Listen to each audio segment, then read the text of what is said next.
بسم اللہ الرحمن الرحیم۔ السلام علیکم ورحمۃ اللہ۔ سب سے پہلے درود و سلام اللہم صلی وسلم علی نبینا و حبیبنا محمد و آلہ و صحبہ صلی اللہ علیہ وسلم۔ واقعہ معراج ماہ رجب کی 27 تاریخ کو پیش آیا۔ اس واقعے کو اسلامی تاریخ میں بہت اہمیت حاصل ہے۔ اللہ تعالیٰ قرآن پاک میں اس واقعے کا ذکر کچھ اس طرح فرماتے ہیں: اور پاک ہے وہ ذات جو ایک ہی پل میں اپنے بندے کو مسجد الحرم سے مسجد اقصی تک لے گئی۔ یہ وہ واقعہ ہے جب اللہ تعالیٰ نے پلک جھپکنے میں اپنے محبوب کو 7 آسمانوں کی سیر کروائی اور انہیں اپنا دیدار نصیب فرمایا۔ معراج کے واقعے کو سن کر کفار مکہ حضرت ابوبکر صدیق رضی اللہ تعالیٰ عنہ کے پاس تشریف لے گئے اور جا کے انہیں وہ سب کچھ کہا جو آپ نے انہیں بیان فرمایا تھا۔ نبی کریم صلی اللہ علیہ وآلہ وسلم نے معراج کی اگلی صبح جب صحابہ کرام سے اس واقعے کا ذکر فرمایا تو کفار نے آپ کی بات کو یہ کہہ کر ماننے سے انکار کر دیا کہ یہ کیسے ممکن ہے۔ حضرت ابوبکر صدیق رضی اللہ تعالیٰ عنہ نے فرمایا، بلا شبہ اگر نبی کریم صلی اللہ علیہ وآلہ وسلم یہ بیان فرما رہے ہیں تو یقیناً یہ سچ ہوگا۔ جب آپ کی اللہ تعالیٰ سے ملاقات ہوئی تو اللہ نے 3 تحفے آپ کو پیش کیے۔ پہلا تحفہ نماز کا پیش کیا۔ اصل میں تو یہ 50 نمازیں تھیں جو آپ کو پیش کی گئی تھیں، لیکن انہیں کم کر کے 5 کر دیا گیا۔ دوسرا تحفہ آمن الرسول سورہ بقرہ کی آخری 2 آیات پیش کی گئی، اور تیسرا تحفہ یہ ہے کہ اللہ تعالیٰ فرماتے ہیں، اے میرے محبوب، اگر آپ کی امت شرک سے بچ گئی تو میں خود اس کے کبیرہ گناہ معاف فرما دوں گا اور انہیں جنت میں داخل کر دوں گا۔ حضور صلی اللہ علیہ وآلہ وسلم نے معراج کی شب بہت نظارے دیکھے۔ سب سے بڑی دولت جو حضور نے ملاحظہ کی، سب سے بڑا نور جو حضور نے دیکھا، سب سے بڑی قدرت کی نشانی جو حضور نے دیکھی وہ یہ تھا کہ حضور نے رب کا دیدار کیا۔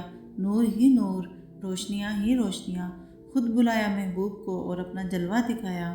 ایک وہ ہیں جو خود کوہ طور پہ چل کر جاتے ہیں، حضرت موسیٰ علیہ السلام۔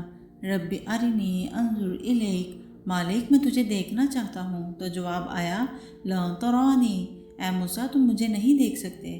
بار بار اصرار کرتے ہیں، یا اللہ میں تجھے دیکھنا چاہتا ہوں۔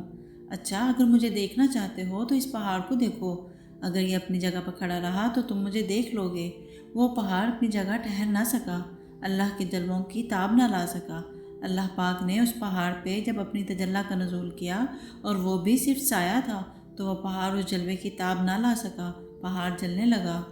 پہاڑ سے منعکس ہو کے عکس جب حضرت موسیٰ علیہ السلام پہ آیا تو حضرت موسیٰ علیہ السلام بھی بے ہوشی کی کیفیت میں چلے گئے۔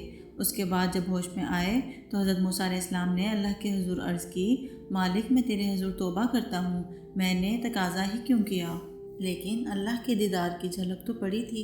امام حلبی نے لکھا ہے کہ اس کے بعد حضرت موسیٰ کی نگاہوں کا عالم یہ تھا کہ کالی رات کے اندھیرے میں کالے پتھر پر کالے رنگ کی چونٹی کو 27 میل دور سے چلتا ہوا دیکھ بھی لیتے تھے، اس کے قدموں کی آہٹ کو سن بھی لیتے تھے۔ اللہ کا کلام سننے کی وجہ سے کانوں میں یہ سماعت آ گئی اور اللہ کا دیدار کرنے کی وجہ سے آنکھوں میں یہ توانائی آ گئی۔ اور ایک ام ہانی کے گھر لیٹے ہیں، جبرائیل امین حاضر ہو کر حضور صلی اللہ علیہ وآلہ وسلم کے قدموں تک جھکے، قدم چومے۔ حضور جاگے تو عرض کیا، محبوب آپ لیٹے ہیں، آپ کا رب آپ کا دیدار کرنا چاہتا ہے۔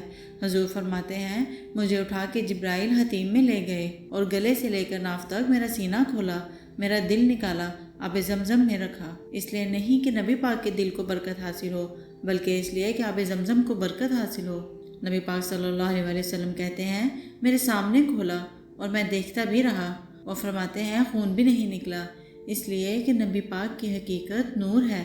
پھر آپ صلی اللہ علیہ وآلہ وسلم فرماتے ہیں، پھر جبرائیل امین مجھے براق پہ بٹھانے لگے تو میں رک گیا۔ میں نے کہا میں نہیں بیٹھتا۔ یا رسول اللہ کیا ہوا؟ فرمایا، اللہ تعالیٰ فرماتا ہے، یوم نسوق المجرمین الی جہنم وردا، جب آپ کے امتی قبروں میں سے نکلیں گے تو ان کو مار مار کر لے جایا جائے گا۔ پہلے رب میرے ساتھ وعدہ کرے کہ جب میرے غلام قبروں میں سے نکلیں گے تو انہیں بھی براق عطا کریں گے۔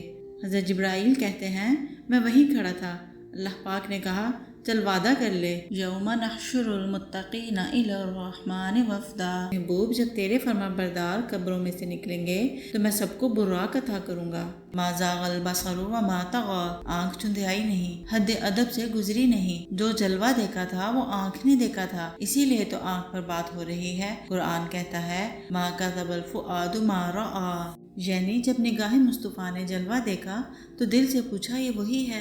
دل نے کہا ہاں ہاں وہی ہے، اس لیے کہ دل میں تو پہلے ہی رہتا تھا، دل نے تو پہلے ہی دیکھا تھا، آج جب آنکھ نے دیکھا تو آنکھ تڑپ کے دل سے پوچھتی ہے وہی ہے، تو پھر دل نے تکذیب نہیں کی بلکہ تصدیق کی اور کہا ہاں وہی ہے۔ قرآن کہتا ہے اَفَتُمَارُونَهُ عَلَىٰ مَا يَرَىٰ، تم بحث کر رہے ہو، لڑ رہے ہو، الجھ رہے ہو آپس میں اس پر کہ جو اس نے دیکھا، تم دیکھنے پر الجھ رہے ہو۔ وَلَقَدْ رَآهُ نَزْلَةً أُخْرَىٰ، جاؤ پھر اس نے 2 بار دیکھا، تم ایک بار کی بات کر رہے ہو، اس نے 2 بار دیکھا، کیا صرف دیکھا ہی، کوئی بات نہیں ہوئی؟ قرآن سورۃ النجم میں کہتا ہے فَأَوْحَىٰ إِلَىٰ عَبْدِهِ مَا أَوْحَىٰ، کہا ہاں باتیں بھی ہوئیں، کیا بات ہوئی؟ جواب آیا ما اوحا، جو بھی ہوئی، کرنے والے نے کی، سننے والے نے سنی، کرنے والے جانے، سننے والے جانے، تمہیں کیا لگے جو بھی ہوئی؟ جو دل میں بستا ہو وہ آنکھوں کے سامنے آ جائے، اسے ہی تو معراج کہتے ہیں۔